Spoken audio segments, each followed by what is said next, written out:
السلام علیکم. لکه څرنګه ستاسو ټول خبرې است د ډیرو پښتنو ورونو د مندو د شناختی کارډو مسله جوړي. د مور شناختی کارډ نه د بابا شناختی کارډ یې تاریخ هم یې د مور شناختی کارډ نه هغه ته د ما دا مشوره ده چې تاسو نادره ته هم دا وایي سي او قانون هم دا یې د اجازه درکوي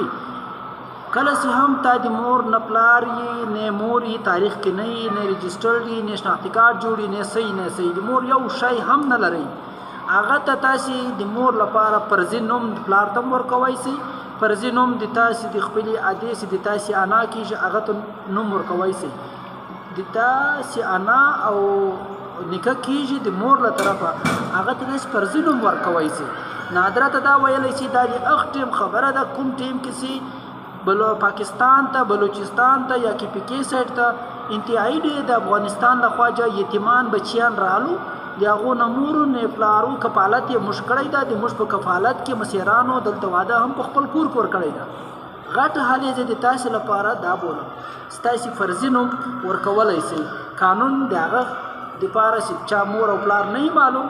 فرضي نوم ورکوي شي. نو د ما مختصره مشوره تاسو دا ده اغه مور ته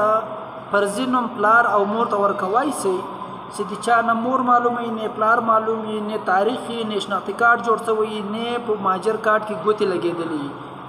ممکنه ده چې هغې ته فرضي نوم او پلار او مور ته ورکړل شي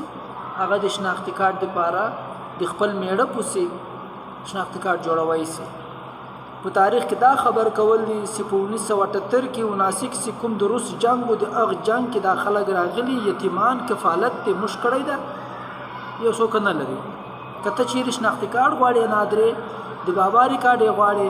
نو هغه نه موږ ته معلوم دی نه تاریخ ته معلوم دی نه به تا ته معلوم سي نو برای مهرباني مال کارډ مه محرومه کوه.